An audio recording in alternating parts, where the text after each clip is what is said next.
Welcome to nutrition জ্ঞান প্রভা platform. আশা করি সকলে সুস্থ আছো, ভালো আছো এবং সামনেই 14 তারিখ WBSLSC এক্সামিনেশন, তো তার জন্য সঠিকভাবে প্রস্তুতিও নিচ্ছ। তো আজকে আমাদের মক টেস্ট প্র্যাকটিস সেশনের সিক্স বেসিক্যালি 6তম দিন, এবং এখানে আমরা একটা নতুন অ্যাপ্রোচ অ্যাড অন করেছি, যেখানে আমরা স্পেসিফিক্যালি এমসিকিউ এর মাধ্যমে চ্যাপ্টার ওয়াইজ রিভিশন করতে চলেছি। কারণ এটা আমরা আশা করি একটা নতুন এবং একটা পজিটিভ অ্যাপ্রোচ হবে যদি আমরা টপিক ওয়াইজ এমসিকিউ এর মাধ্যমে পুরোপুরি টপিক গুলোকে রিভাইজ করে নিতে পারি। সেটা আরো বেটার হবে, রাইট? তো কার্বোহাইড্রেট, ডায়াবেটিস মেলাইটাস এবং প্রোটিন, এই তিনটে টপিক আজকে আমরা স্পেসিফিক্যালি রিভাইজ করবো।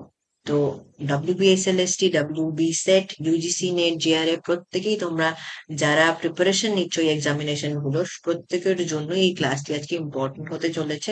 এবং আজকের ক্লাসে আমরা বাইলিঙ্গুয়াল মোডে, অর্থাৎ ইংলিশ এবং বাংলা দুটো ভাষাতেই প্রশ্ন উত্তর এনেছি, এবং পূর্বে কিছু সমস্যা তোমাদের হয়েছে, হয়তো ক্লাস যেহেতু বলার সময় বুঝতে পারলেও মিস আউট হয়ে যাচ্ছে কিছু জিনিস, বা আনসার এক্সপ্লেনেশন গুলো বুঝতে একটু অসুবিধা হচ্ছে। সেক্ষেত্রে আমরা যাতে বেশি প্রশ্ন উত্তর ক্লাসে করতে পারি, তৎসহ তোমাদের মিস আউট না হয়, তাই আমরা প্রশ্নের যে উত্তরটা সেটাকেও এক্সপ্লেন করে দিয়েছি, এবং লিখিত ফর্মে সেটাকে ক্লাসের মধ্যেই তোমরা পেয়ে যাবে। তাই যখনই মনে হচ্ছে যে কিছু মিস করে গেলে, চাইলে তোমরা পজ করে ভিডিওটা দেখে সেই ব্যাখ্যাটা লিখে নিতে পারবে, খাতায় তুলে নিতে পারবে, এবং আমাদের মনে হচ্ছে এটা তোমাদের জন্য হেল্পফুলও হবে। তো আজকে একটু নম্বর অফ কোয়েশ্চেন্স বেশি আছে, তো অবশ্যই আমরা খুব সুন্দরভাবে প্রথম থেকে শেষ অব্দি সবটা সলভ করবো, এবং আশা করি তোমাদের ক্লাসটা ভালো লাগবে। অবশ্যই চ্যানেলটি সাবস্ক্রাইব করে দেবে, এবং পজ মানে স্কিপ না করে প্রথম থেকে শেষ অবধি প্রত্যেকটা প্রশ্ন উত্তর তোমরা দেখবে এবং বুঝবে, এবং সেটাকে মনে রাখারও চেষ্টা করবে। আশা করি কনসেপ্ট বিল্ড আপ হবে, এবং আলটিমেট এক্সামিনেশনের অ্যাপ্রোচে কিন্তু এটা এটা খুবই ফ্রুটফুল ক্লাস হতে চলেছে। আচ্ছা, ফার্স্ট প্রশ্ন আজকের, প্রথমেই ডায়াবেটিস মেলাইটাস নিয়ে আমরা শুরু করতে চলেছি। তো আজকের প্রথম প্রশ্ন হলো, হ্যাঁ, যেমনটা তোমরা দেখতে পাচ্ছ যে ডায়াবেটিস মেলাইটাস কোন বিপাকীয় প্রক্রিয়ার সঙ্গে যুক্ত, দেখি প্রোটিন নাকি লিপিড নাকি কার্বোহাইড্রেট বিপাক। তো আমরা জানি যে অবশ্যই কার্বোহাইড্রেট বিপাকের সাথেই কিন্তু ডায়াবেটিস মেলাইটাস যুক্ত। এখানে উত্তরে কি বলেছে? ইয়েস, কার্বোহাইড্রেট বিপাক। এবং ডায়াবেটিসের ইনসুলিন ত্রুটির কারণে কিন্তু কার্বোহাইড্রেটের স্বাভাবিক বিপাক ব্যাহত হবে। তার জন্যই কিন্তু আলটিমেট ডিএম বা ডায়াবেটিস মেলাইটাসের মতো সমস্যা দেখা দেবে। নেক্সট, আচ্ছা, কোন হরমোন রক্তে শর্করার মাত্রা কমায়? তা অবশ্যই ডায়াবেটিস মেলাইটাস এর ক্ষেত্রে আমরা জানি যে ব্লাডে গ্লুকোজের মাত্রা বেড়ে যায়, কেন কি সেখানে ইনসুলিনের মাত্রা কম থাকে। তাই যদি সেটা আমরা জানি, তাহলে তার উল্টোটা হচ্ছে ইনসুলিন, যেটা রক্তে শর্করার মাত্রা কমিয়ে দেবে। তো আনসারটা হয়ে যাবে গ। তাহলে ইনসুলিন গ্লুকোজকে কোষে প্রবেশ করায় এবং গ্লাইকোজেন আকারে জমা করে রক্তে শর্করার মাত্রা কম। আচ্ছা, নেক্সট, টাইপ 1 ডায়াবেটিস কে আর কি নামে ডাকা হয়? তাহলে এক হচ্ছে ইনসুলিন নির্ভর ডায়াবেটিস মেলাইটাস, নন ইনসুলিন নির্ভর ডায়াবেটিস মেলাইটাস, গর্ভকালীন diabetes mellitus, juvenile hypertension. এটা তো কোনোভাবেই হবে না। তাহলে ডিপেন্ড করে না করে না, এটার মধ্যে তোমাদের কনফিউশন থাকার কথা। তাহলে যখনই টাইপ 1 বলেছে, তো সেটা কিন্তু একটা জেনেটিক সমস্যা, এবং এক্ষেত্রে হাই ইনসুলিন পর্যাপ্ত মাত্রায় কিন্তু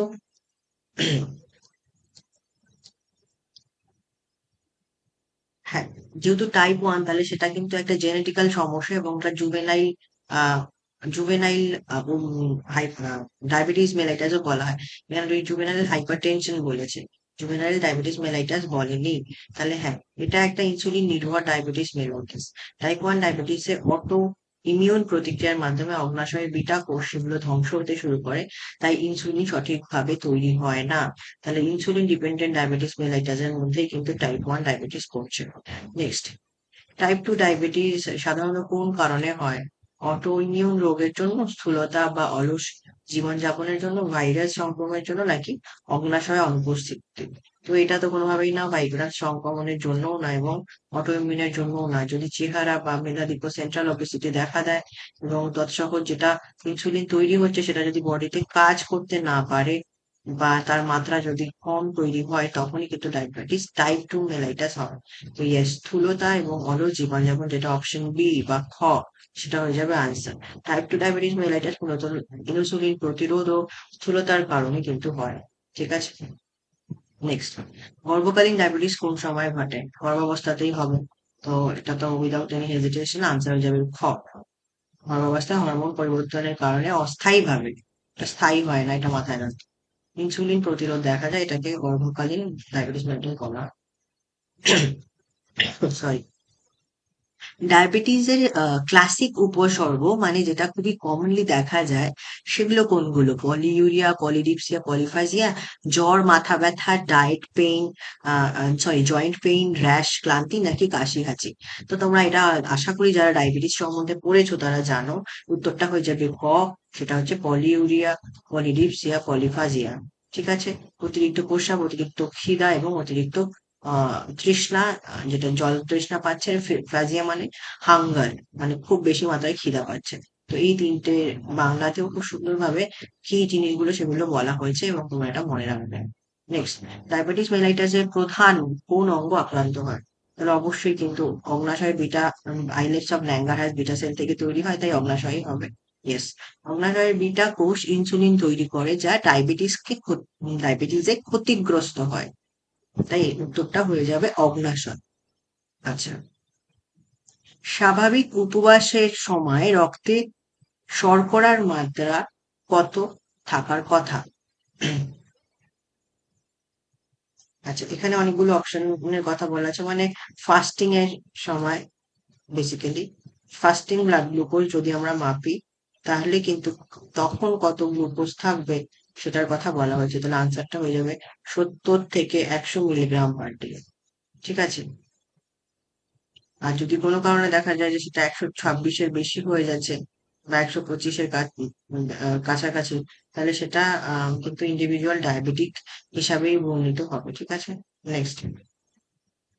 র্যান্ডম ব্লাড সুগার লেভেল কত মিলিগ্রাম পার ডিএল এর বেশি হলে ডায়াবেটিস হিসাবে নির্দেশ, বেসিক্যালি সেটা ডিটারমাইন হবে অ্যাজ ডায়াবেটিস। তাহলে অনেকগুলো অপশন আছে। এটা ফাস্টিং বলেনি, এটা বলেছে র্যান্ডম ব্লাড গ্লুকোজ তুমি মাপছো, খাওয়াও থাকতে পারে নাও, মানে বেসিক্যালি খাওয়া দাওয়া হয়ে যাওয়ার পরে, তাহলে সেক্ষেত্রে উত্তরটা হয়ে যাবে 200। ঠিক আছে, গ্রেটার দেন 200 হয়ে গেলে তখন সেটাকে ডায়াবেটিস হিসেবে গণ্য করা হবে। এটা খুব ভালো করে মনে রাখবে, প্রশ্নটা গুরুত্বপূর্ণ। HbA1c পরীক্ষায় কি নির্ভর করে?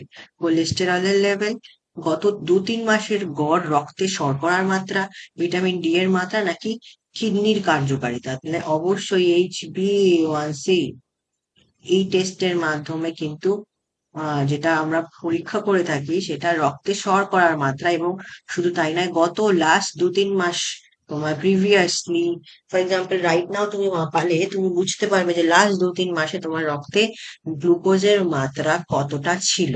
এটা একটা ডিটারমাইন করার জন্য, মানে নির্দিষ্ট ভাবে বলার জন্য এই টেস্টটি করা হয়ে থাকে, এবং এর উত্তর হয়ে যাবে অবশ্যই খ।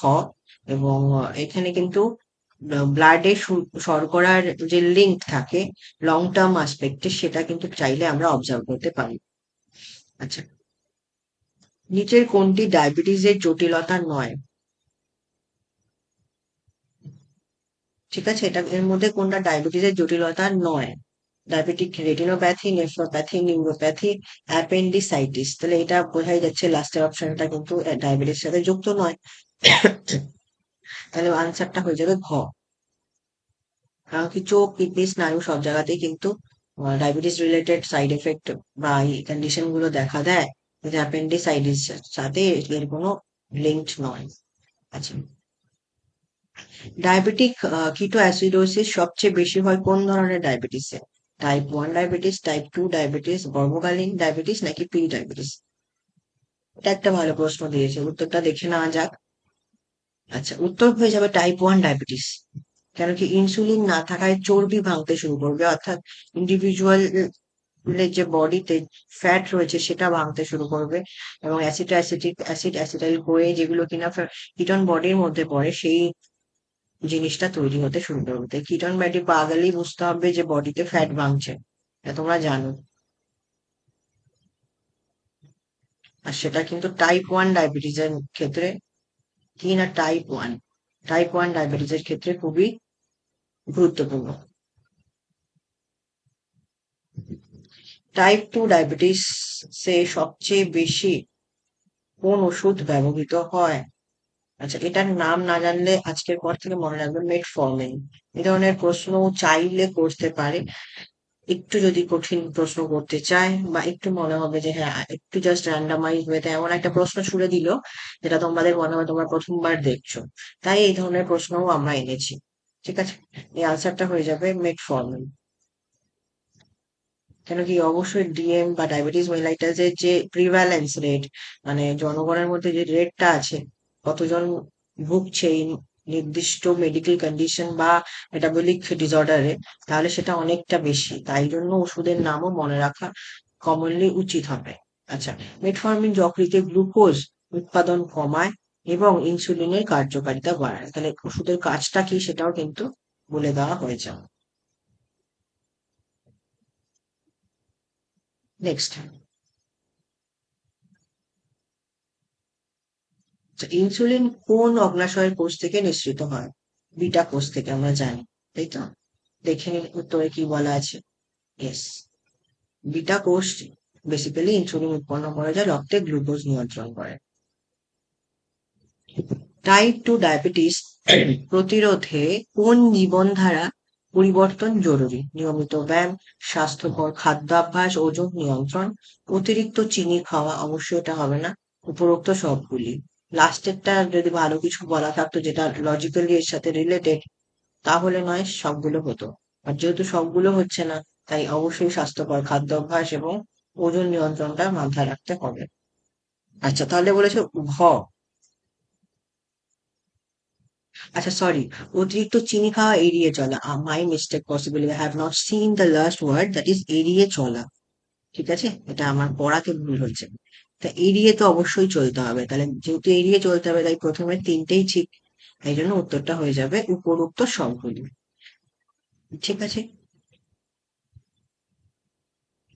দীর্ঘমেয়াদী মেটফর্মিন সেবনে কোন ভিটামিনের ঘাটতি হয়? Vitamin A, vitamin B 12, vitamin D, নাকি ভিটামিন কে?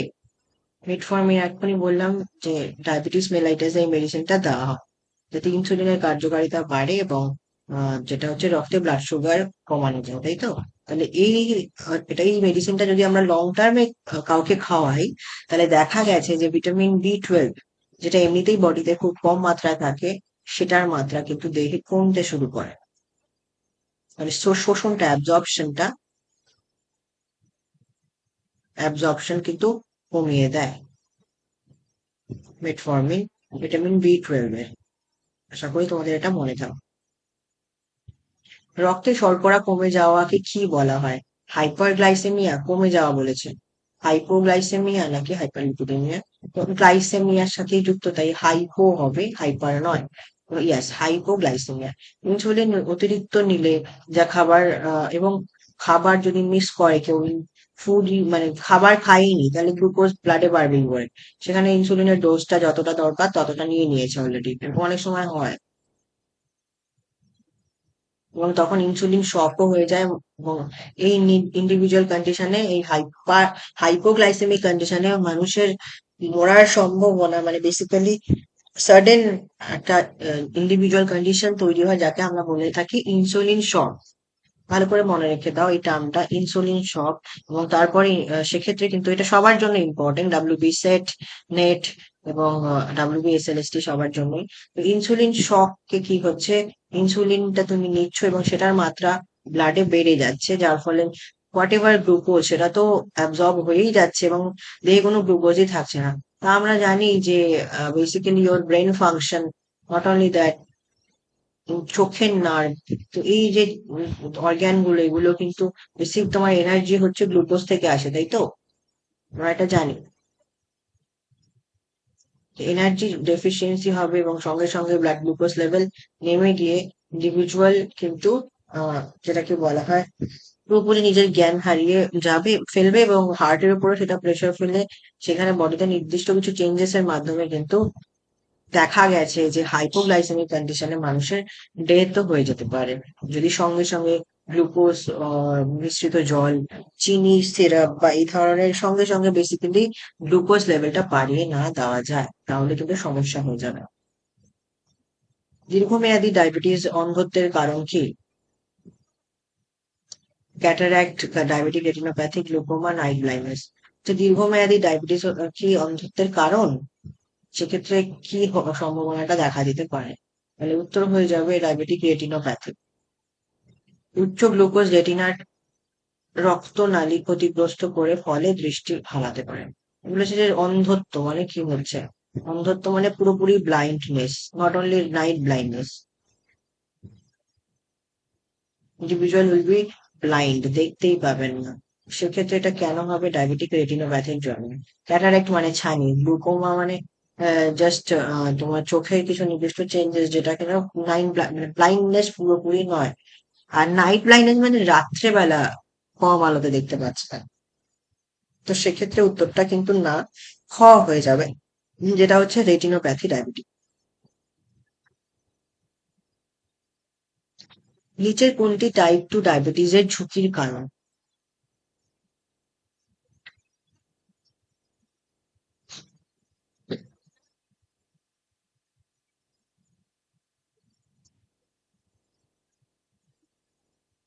মানে এই অপশন গুলো যেগুলো যেগুলো তোমরা দেখছো, সেগুলো কোনটার কারণে ডায়াবেটিস 2 এর চান্সেস বেড়ে যাবে? স্থূলতা, পারিবারিক হিস্ট্রি, ব্যায়ামের অভাব, নাকি উপরে সবগুলো? যদি তোমরা খুব ভালো করে দেখো তাহলে ইয়েস, জেনেটিক্স এর কথা বলা হয়েছে, পারিবারিক হিস্ট্রির মাধ্যমে। তো হ্যাঁ, জিনের হেরিডিটি বেসিক্যালি কিন্তু এক্ষেত্রে একটা বাবা মা বা ওই পারিবারিক সূত্রেও কিন্তু ডায়াবেটিস মেলাইটাস এর চান্সেস বেড়ে যায়। স্থূলতা তো খুবই গুরুত্বপূর্ণ। দেন ব্যায়ামের অভাব, হ্যাঁ, যদি কেউ সেডেন্টারি লাইফ লিড করে তাহলে তার সেন্ট্রাল ওবেসিটি এবং অন্যান্য সমস্যা দেখা দেবে, এবং সেক্ষেত্রে কিন্তু সমস্যা দেখা দিতে পারে। আচ্ছা, আনসারটা হয়ে যাবে উপরোক্ত সবগুলো। ডায়াবেটিস নিয়ন্ত্রণের মূল লক্ষ্য কি? শুধু ইনসুলিন নিঃসরণ বাড়ানো, রক্তে শর্করা নিয়ন্ত্রণ রাখা, জটিলতা প্রতিরোধ করা, রোগ সম্পূর্ণ নিরাময় করা, নাকি সব ধরনের খাবার এড়িয়ে চলা? সব ধরনের খাবার এড়িয়ে চলার কিন্তু মূল উদ্দেশ্য কখনোই না। আর অবশ্যই ইনসুলিন নিঃসরণ বাড়াতে হবে, সেটা তো আছে, এবং নিয়ন্ত্রণ, যেটা ব্লাড সুগার সেটাকে সেই লেভেলটা নিয়ন্ত্রণ করতে হবে, এবং জটিলতা প্রতিরোধ যেটা সেটাও করতে হবে। আর খ বলেছে রোগ সম্পূর্ণ নিরাময় করা। তাহলে বেসিক যেটা সব থেকে বেশি রেলেভেন্ট ইস খ, রক্তে শর্করা নিয়ন্ত্রণ রাখা ও জটিলতা প্রতিরোধ করা। উত্তরটা খ হয়ে যাবে। ডায়াবেটিস সঠিকভাবে নিয়ন্ত্রণ করলে কিডনি, চোখ, স্নায়ু, হৃদরোগের ঝুঁকি কমে যায়। ঠিক আছে। Now carbohydrate, we are starting from carbohydrate আছে। প্রথম প্রশ্ন, carbohydrate are made up of which element? Carbon, hydrogen and oxygen. তাহলে এই প্রথম অপশনেই আছে, উত্তরটা হয়ে যাবে এ। এক্সপ্লেনেশনটা তোমরা অবশ্যই দেখে নেবে, পজ করে দরকার পড়লে লিখে নেবে। আচ্ছা, the general formula for carbohydrate. কার্বোহাইড্রেটের সাধারণ সূত্র কি? CnH2n ON। তো প্রথম অপশনটা আনসার হয়ে যাবে। গ্লুকোজ কি ধরনের? গ্লুকোজ কি মনোস্যাকারাইড, ডাইস্যাকারাইড, পলিস্যাকারাইড, অলিগোস্যাকারাইড? ব্যাপারটা শুনতে বা দেখতে সিম্পল মনে হলেও এই ধরনের প্রশ্ন কিন্তু চলে আসতে পারে। সব প্রশ্ন জটিল হবে না, তো সেইটাও কিন্তু মাথায় রাখতে হবে, সব রকম প্রশ্নই আসতে চলেছে। তাই আনসারটা হয়ে যাবে মনোস্যাকারাইড। আর যেহেতু আমরা কি করছি, আমরা কিন্তু রিভিশন করছি, তাই আমাদের সম্পূর্ণ চ্যাপ্টার ওয়াইজ কিন্তু প্রশ্নের, প্রত্যেকটা প্রশ্নের উত্তর কিন্তু গুরুত্বপূর্ণ। যে আশা করি ডায়াবেটিস মেলাইটাসে তোমরা যতগুলো প্রশ্ন করেছো, 20টা প্রশ্ন, সেটা কিন্তু ডিরেক্টলি অ্যাসোসিয়েটেড ছিল ডায়াবেটিস মেলাইটাসের সাথে, এবং এটা এখান থেকে তোমরা অনেকটা হেল্প পাবে। সম্পূর্ণ রিভাইজ কিন্তু করানোর চেষ্টা করেছি আমরা, এবং প্রশ্নগুলো কিন্তু একদম খুব স্পেসিফিক্যালি সুন্দরভাবে ফ্রেম করা, যাতে তোমাদের সেটা আমরাই ফ্রেম করেছি, এবং আমরা আশা করি এখান থেকে তোমরা অবশ্যই এই ধরনের প্রশ্নই কিন্তু আসতে চলেছে। আহ, তো আমাদের প্ল্যাটফর্ম থেকে আমার UGC net, JRF, WB set, এই সার্বিনের সমস্ত কিছুর জন্যই আমরা suggestive question answer mock test সবটাই পূর্বেও ফ্রেম আউট করেছি, এবং সেক্ষেত্রে ছেলেমেয়েরা যা আমরা বলেছি অ্যাজ ইট ইজ প্রশ্নও কিন্তু এসেছে। তাই জন্য অবশ্যই তোমরা, আশা করি আমরা পজিটিভ ভাবে বলতে পারি firmly that we can assure that definitely what ever the discussion, এগুলো কিন্তু সবটাই একদম স্পেসিফিক্যালি অ্যাপ্রোচটা আমরা যখন এক্সামিনেশন রাখছি, আমাদের সেটাই চেষ্টা থাকছে যে সেটা তোমাদের ক্ষেত্রে ফ্রুটফুল হয়। তাই তোমরা ক্লাসগুলো কিন্তু খুবই সাবধানতার সহিত কেয়ারিং ওয়েতে করবে। আর এটা আমরা এই কারণেই সেইভাবেই প্রস্তুত করছি, যেটা কিন্তু আলটিমেট তোমাদের জন্য যাতে ফ্রুটফুল হয়, জাস্ট করানোর জন্যই করানো কিন্তু নয়। আচ্ছা, নেক্সট নেক্সট পড়ে নেবে এখান থেকে। আচ্ছা, which of the following is disaccharide, এর মধ্যে কোনটা ডাইস্যাকারাইড? গ্লুকোজ, স্টার্চ, সেলুলোজ নাকি ল্যাকটোজ? ল্যাকটোজ হয়ে যাবে আনসার। ওটা কিনা গ্যালাক্টোজ প্লাস গ্লুকোজ প্লাস গ্যালাক্টোজের সাথে একসাথে জড়িত হয়ে তৈরি হয়, তাই তো? নেক্সট, সুক্রোজ যেটাকে টেবিল সুগারও বলা হয়, সেটা কিন্তু মেনলি ফ্রুক্টোজ আর গ্লুকোজ প্লাস ফ্রুক্টোজ, এই অপশনটি। হ্যাঁ, যেটা ডাইস্যাকারাইড, অপশন সি হয়ে যাবে আনসার। সুক্রোজ হলো দৈনন্দিন জীবনে ব্যবহৃত চিনি। এই লাস্টের সেন্টেন্সটা মনে রাখবেন। এখান থেকে ভুলভাল ভাবে মানে একই জিনিস থেকে ঘুরিয়ে কিন্তু প্রশ্ন হতে চলেছে, তো বেসিকটা মাথায় রাখতে হবে। Storage form of carbohydrate, carbohydrate যখন স্টোর হয় বডিতে, সেটা কি ফর্মে স্টোর হয়? একটু ভালো করে প্রশ্নটা দেখে উত্তর করার চেষ্টা করো, যে সেটা কিভাবে সঞ্চিত থাকে, কি ফর্মে। আচ্ছা, উত্তরটা এখানে তোমাদের সৌভাগ্য, যেটা ফরচুনেটলি একই সাথে হয়ে গেছে, এটাতে মাঝে কোনো স্পেস নেই। তো হ্যাঁ, গ্লাইকোজেন। এবং আমরা আশা করবো এই আনসারটা তোমরা অবশ্যই জানো। এই লাস্টের লাইনটা মনে রাখবে, যে হ্যাঁ, এটা কোথায় সঞ্চিত থাকে, that is liver and muscle. Storage form of carbohydrate in plant, অ্যানিমেলের দেহে হলে গ্লাইকোজেন, কিন্তু যদি প্ল্যান্ট হয় তাহলে সেটা কি? প্রশ্নটা পড়ে তোমরা উত্তর করার চেষ্টা করো।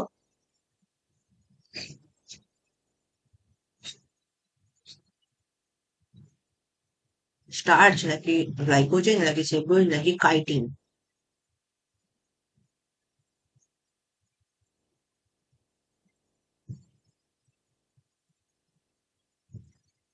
সঞ্চিত ফর্ম বলেছে, এটা মাথায় রাখতে হবে।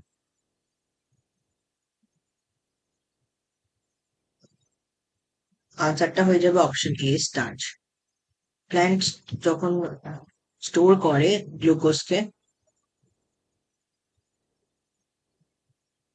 তখন সেটা হয়ে যায় স্টার্চ। সেলুলোজ কি ধরনের কার্বোহাইড্রেট? না, এটা একটা কাঠামোগত পলিস্যাকারাইড, স্ট্রাকচারাল পলিস্যাকারাইড। অলিগো নয়, স্টোরেজ পলিস্যাকারাইড না, স্টোরেজ হয়ে গেলে তো স্টার্চ হয়ে যেত, স্টার্চও পলিস্যাকারাইড। স্টার্চ হবে না, আনসারটা বি হয়ে যাবে, দেখা যাক। হ্যাঁ, answer is B only, that is structural polysaccharide, কাঠামোগত পলিস্যাকারাইড। সেলুলোজ উদ্ভিদের কোষ প্রাচীরের দৃঢ়তা প্রদান করে। Which carbohydrate can not be digested, হজম হয় না? গ্লুকোজ, স্টার্চ, সেলুলোজ নাকি গ্লাইকোজেন? প্রত্যেকটাই হজম হবে এক্সেপ্ট সেলুলোজ। হিউম্যান বডিতে সেলুলোজ হজম করা খুব চাপের, কেন কি যে এনজাইমটা থাকে সেলুলেজ, সেটা আমাদের বডিতে থাকে না। সরি। আচ্ছা, এনার্জি সোর্স ব্রেনের ক্ষেত্রে কি? অবশ্যই এটা আমি অলরেডি বলেছি, দ্যাট ইজ গ্লুকোজ, তাই আনসারটা হয়ে যাবে 10-এর বি। পলিস্যাকারাইড কে পাওয়া যায় ইনসেক্ট এক্সোস্কেলিটনের, এর মধ্যে সেটা কোন পলিস্যাকারাইড? স্টার্চ, সেলুলোজ, কাইটিন নাকি গ্লাইকোজেন? উত্তরটা কাইটিন হওয়া উচিত, আমরা দেখে নিই। হ্যাঁ, কাইটিনে নাইট্রোজেন থাকে এবং একটি কাঠামোগত ভূমিকা পালন করে। Which carbohydrate gives a positive Benedict test?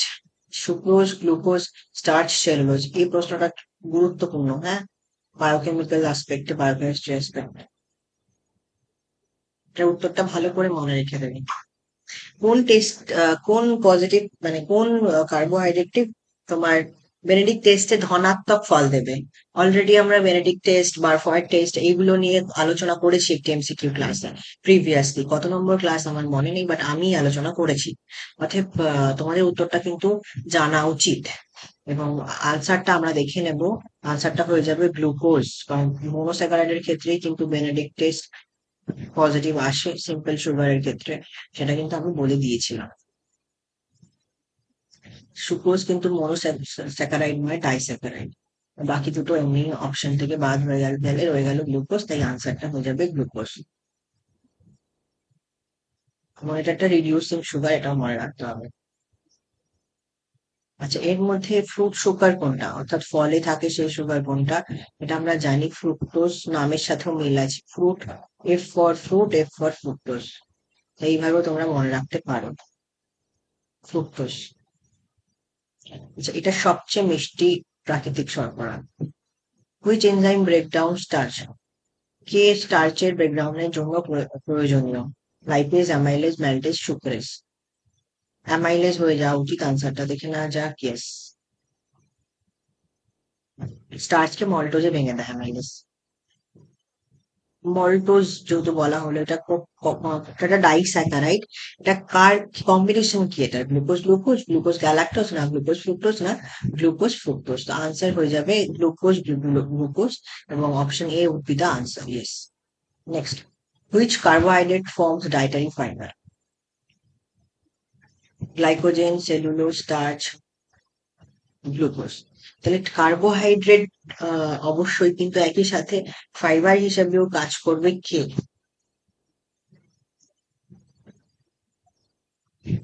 আচ্ছা, আমরা জানি যে রেজিস্ট্যান্স স্টার্চ যেটা, সেটা কিন্তু ফাইবার হিসেবে কাজ করে, তাই আনসার হয়ে যাওয়া উচিত স্টার্চ এবং রেজিস্ট্যান্স। আচ্ছা। আচ্ছা, এখানে সেলুলোজ বলেছে, সেলুলোজ, হ্যাঁ এটা যেহেতু পুরোপুরি ডায়েটারি ফাইবার, দু রকমের ফাইবার হয়। একটা হচ্ছে সলিউবল ফাইবার, আর একটা হচ্ছে নন ইনসলিউবল ফাইবার। যদি সলিউবল ফাইবারের আসপেক্টে ধরি, তাহলে এই উত্তরটা মিলবে না, বাট ইনসলিউবল ফাইবারের কথা যদি বলি,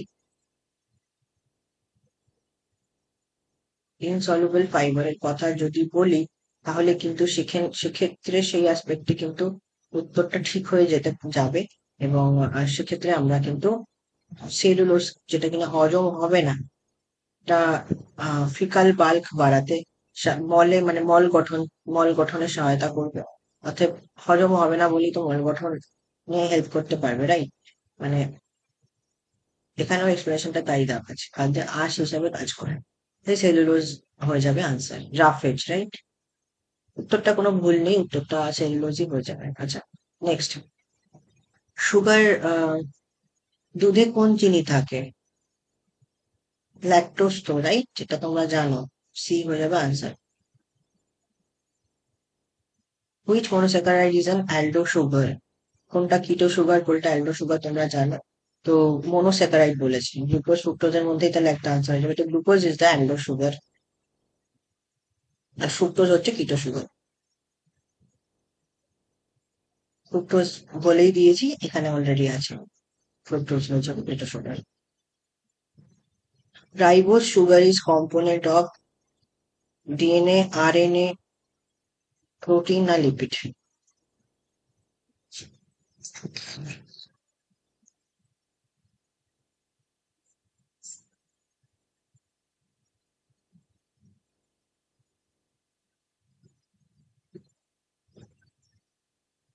আনসারটা করার চেষ্টা করবে দেখুন। আচ্ছা,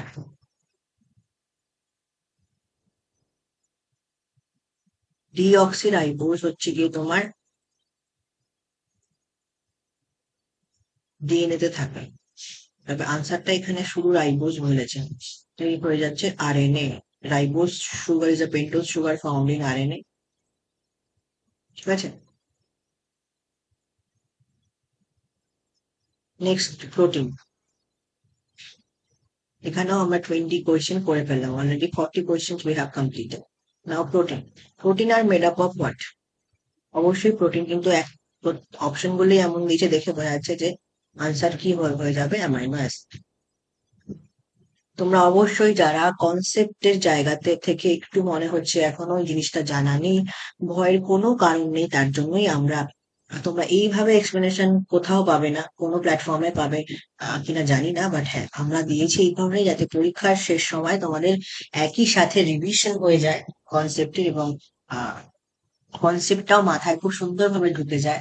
এমনটা তো জরুরি নয় যে যেই প্রশ্নটা এক্ষুনি তুমি করছো সেই সেম অ্যাজ প্রশ্ন আসবে, কিন্তু হতেই পারে কনসেপ্টের সাথে অ্যাসোসিয়েটেড প্রশ্ন আছে, তাই জন্য কিন্তু কনসেপ্ট ইজ নেসেসারি। যদি বিষয় সম্বন্ধে ধারণাই না থাকে তাহলে কিন্তু সমস্যা হবে। তাই অবশ্যই কনসেপ্ট গুলোর জন্যই কিন্তু আমরা প্রপার এক্সপ্লেনেশন এবং রিটেন ফর্মে সেটা ক্লাসের মধ্যেই আমরা দিয়ে দিয়েছি। How many standard amino acid are found? প্রোটিনে কটা অ্যামাইনো অ্যাসিড থাকছে? স্ট্যান্ডার্ড অ্যামাইনো অ্যাসিড বলেছে। তো ইউজুয়ালি তো অ্যাডাল্টদের জন্য 8টা আর বাচ্চাদের মিলিয়ে 10টা থাকা উচিত। তো সেক্ষেত্রে কিন্তু,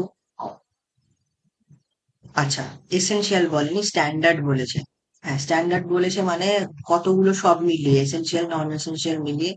তাহলে দেখেছো, আগে প্রশ্নটা ভালো করে পড়তে হবে। Even we could, even if I am not also reading it properly, then সেখানে আমারও দেখাতে যদি ভুল হয়ে যায় তাহলে কিন্তু আমি সেই, কারণ যা দেখবো তার অ্যাকর্ডিংলি অ্যান্সার করবো। তো এখানে কিন্তু স্ট্যান্ডার্ড বলেছে কথাটা, তাই উত্তর হয়ে যাবে বি। ভালো করে প্রশ্ন পড়তে হবে। Next, which of the which bond Joints amino acid in protein? এটা আনসার হাইড্রোজেন নাকি পেপটাইড নাকি গ্লাইকোসাইডিক নাকি ডাইসালফাইড? তাহলে উত্তর হয়ে যাওয়া উচিত পেপটাইড বন্ড। দেখা যাক, হ্যাঁ, অনেকগুলো পলিপেপটাইডকে যুক্ত করতে হেল্প করে। নেক্সট, এর মধ্যে কোনটাতে তোমার সালফার থাকে? Very very important, UGC NET WB সেটেও অনেকবার এসেছে, এবং এটা WBSLST এর জন্য কিন্তু একইভাবে গুরুত্বপূর্ণ। ডিরেক্ট প্রশ্ন, কিন্তু প্রশ্নটা খুবই গুরুত্বপূর্ণ। আনসারটা মেথিওনাইন হয়ে যাওয়া উচিত। দেখা যাক, ইয়েস, আরেকখানা যেটা সালফার কন্টেনিং অ্যামাইনো অ্যাসিড আছে, যাতে দ্যাট ইজ ইউর ভ্যালিন। ঠিক আছে, সিস্টিনও আছে, এই তিনটে। দ্য সিম্পলেস্ট অ্যামাইনো অ্যাসিড, সবচেয়ে সহজে অ্যামাইনো অ্যাসিড কোনটি? সবচেয়ে সহজ, সরি, সবচেয়ে সিম্পল মানে সহজ, হ্যাঁ, সিম্পল অ্যামাইনো অ্যাসিড কোনটি? গ্লাইসিন, সেরিন, ভ্যালিন নাকি অ্যালানিন? আনসারটা হয়ে যাবে গ্লাইসিন, কারণ এর মধ্যে হাইড্রোজেন বন্ড থাকে। এটা হচ্ছে সব থেকে simple amino acid. Primary structure of protein refers to sequence of amino acid folding into helix, interaction of subunits নাকি 3D globular shape. প্রোটিনের প্রাইমারি স্ট্রাকচার বলতে কি বোঝায়? আনসার হয়ে যাবে option A, sequence of amino acid. ঠিক আছে, primary structure মানে অবশ্যই অ্যামাইনো অ্যাসিড নিয়ে কিন্তু প্রোটিন তৈরি হয়। তাই যেখানে প্রাইমারি স্ট্রাকচার আমরা রেফার করছি, সেখানে আমরা অ্যামাইনো অ্যাসিডটা কি সিকোয়েন্সে জুড়ছে সেটাকে সরল ক্রম হিসেবে ধরব। সেকেন্ডারি স্ট্রাকচার, সেটা কি alpha helix, beta sheet, polypeptide chain নাকি ডাইসালফাইড বন্ড নাকি এনজাইমেটিক বাইন্ডিং? তো আমরা জানি আলফা হেলিক্স বিটা হেলিক্স প্রোটিনের সেকেন্ডারি স্ট্রাকচারের মধ্যে পড়ে। তো হ্যাঁ, এগুলো হাইড্রোজেন বন্ড দ্বারা স্থিতিশীল হয়, এটা মনে রাখবে। টার্সিয়ারি স্ট্রাকচার অফ প্রোটিন, ত্রিমাত্রিক ভাঁজ, একাধিক চেইন, পেপটাইড বন্ড, সরল ক্রম। সরল ক্রম তো হবে না, তাহলে 3D, যেটা 3D ফোল্ডিং ত্রিমাত্রিক ভাঁজ, সেটাই কিন্তু টার্সিয়ারির মধ্যে আসবে। কোয়াটারনারি স্ট্রাকচার কোথায় দেখা যায়? সিঙ্গেল চেনে, মাল্টি সাব ইউনিট প্রোটিনে, প্রাইমারিতে নাকি স্মল পেপটাইডে? তো এগুলো একটাও বোঝা যাচ্ছে মিলছে না। তাহলে কোনটা হয়ে যাবে আনসার? আনসার হয়ে যাবে মাল্টি সাব ইউনিটে। হিমোগ্লোবিন একটা কোয়াটারনারি স্ট্রাকচারের উদাহরণ। If possible try to remember this time. Haemoglobin কি ধরনের প্রোটিন? গ্লোবিন বলেছে, ইটস আ গ্লোবিউলার প্রোটিন। ঠিক আছে, আনসার হয়ে যাবে গ্লোবিউলার প্রোটিন। কোলাজেন কি ধরনের protein? Fibrous, hormonal, hormone protein, enzyme, globular? Globular এটা নয়, তাহলে কি কোলাজেন কিন্তু তন্তু। Fibrous protein. তাহলে বেশ, এটা একটা স্ট্রেংথ প্রোভাইড করে, কানেকটিভ টিস্যু হিসেবে কাজ করে কোলাজেন, ঠিক আছে। অ্যালবিউমিন কোথায় পাওয়া যায়? ব্লাড প্লাজমায়, স্কিনে, ত্বকে, মাসেলে। ব্লাড প্লাজমাতে পাওয়া যায় অ্যালবিউমিন। মূলত ও রক্তে অসমোসিস, অসমোটিক যে প্রেশার সেটা বজায় রাখতে সহায়তা করে। Which protein act as enzyme? কোন প্রোটিনটা এনজাইম হিসেবে কাজ করে? হিমোগ্লোবিন, কোলাজেন, অ্যামাইলেজ নাকি অ্যালবুমিন? অ্যামাইলেজ দেখি, নাম দেখে বোঝা যাচ্ছে এনজাইম, তাহলে অপশন হয়ে যাবে সি।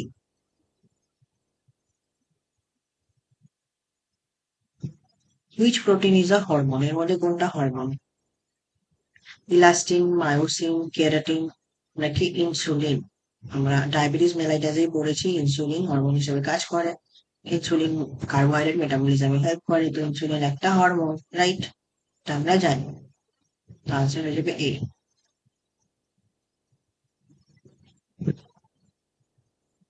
স্ট্রাকচারাল প্রোটিন এর উদাহরণ: কোলাজেন, অ্যালবুমিন, অ্যামাইলেজ, হিমোগ্লোবিন। তো কোলাজেন তন্তু কিন্তু হেল্প করে সেল গঠনে, স্ট্রাকচারাল প্রোটিন হিসেবে কাজ করে। ডিন্যাচুরেশন অফ প্রোটিন, এটার মানে কি? Loss of primary structure, loss of biological activity, loss of amino acid, gain of new sequence. তো প্রাইমারি যে স্ট্রাকচারটা, একটা এই গমলেট বানালে আমরা বেশি সময় ধরে যদি বানাই, তাহলে প্রোটিন ডিন্যাচুর হয়ে গিয়ে বেসিক্যালি যেটা তোমার শেপটা নিয়ে নেয় সেটা হচ্ছে ডিন্যাচুর প্রোটিন। তা ওর যে প্রাইমারি স্ট্রাকচারটা ছিল সেটা হয়তো এমন থাকলে সেটা বেঁকে গিয়ে এমন এমন এমন এমন বেসিক্যালি কনজুগেটেড প্রোটিন হয়ে গেল, কোয়াগুলেটেড হয়ে গেল প্রোটিনটা, তাহলে স্ট্রাকচারটা কি হলো? ভেঙে গেল, তাই তো। তাপ বা পিএইচ এর পরিবর্তনেও প্রোটিনের কার্যকারিতা হারায়, এটা মনে রাখতে হবে। Which amino acid which amino acid is aromatic? Glycine, alanine, valine. এগুলো একটু মনে রেখে দিতে হবে। ফিনাইল অ্যালানিন বলে একটা অ্যামাইনো অ্যাসিড আছে যেটা কিন্তু aromatic acid. Essential amino acid আর দোজ হুইচ শরীর থেকে তৈরি হয়, must be taken in diet, found in plants, found in animal. শরীরে তৈরি কিন্তু হয় না essential amino acid, must be taken in diet, তাহলে option B is the answer. এটা একটু ভালো করে দেখো, হচ্ছে প্রোটিন ডেফিসিয়েন্সি যদি হয় চিলড্রেনদের ক্ষেত্রে, তাহলে কি সমস্যা হয়? স্কার্বি বা কোন রোগ হবে? ইজ ইট স্কার্বি, কোয়াশিয়াকার, রিকেট নাকি বেরিবেরি? বেরিবেরি হয় থায়ামিনের অভাবে, B1। রিকেট হয় ভিটামিন ডি এর অভাবে। স্কার্বি হয় ভিটামিন সি এর অভাবে। রয়ে গেল kwashiorkor, answer is B. So protein রিভিশনের লাস্ট প্রশ্ন, আশা করি তোমাদের ভালো লাগছে এবং অবশ্যই হেল্পফুলও হবে। তো নাও, প্রোটিন এনার্জি ম্যালনিউট্রিশনের কিসের মধ্যে কোন রোগের অন্তর্ভুক্ত? তো হ্যাঁ, এটা আনসার এ হয়ে যাবে, অপশন এ। আচ্ছা, বা দেখে নাও। তো অবশ্যই আশা করি তোমাদের প্রায় 60 অ্যাভাব কোয়েশ্চেন আমরা আজকে সলভ করলাম এবং ক্লাসটা তোমাদের ভালো লাগবে। অবশ্যই তোমরা ক্লাসটা ভালো লাগলে সাবস্ক্রাইব করে দাও চ্যানেলটা। আমরা রেগুলারাইজ ওয়েতেই কিন্তু আমরা এমসিকিউ ক্লাসেস আনতে চলেছি এবং আনছিও, এবং আশা করি তোমাদের ক্লাসটা হেল্পফুল লেগেছে। এবং তার তাছাড়াও কোনো যদি রিকোয়ারমেন্ট থাকে, কোনো জায়গায় বুঝতে অসুবিধা হয়, অবশ্যই তোমরা কমেন্টের মাধ্যমে আমাদের জানাবেন। Thank you. এবং প্রয়োজন মাফিক তোমরা কিন্তু পজ করে এক্সপ্লেনেশন গুলো দেখে নেবে এবং লিখে নেবে, ঠিক আছে? তো আজকে এইটুকুই, আবার নেক্সট ক্লাসে দেখা হচ্ছে।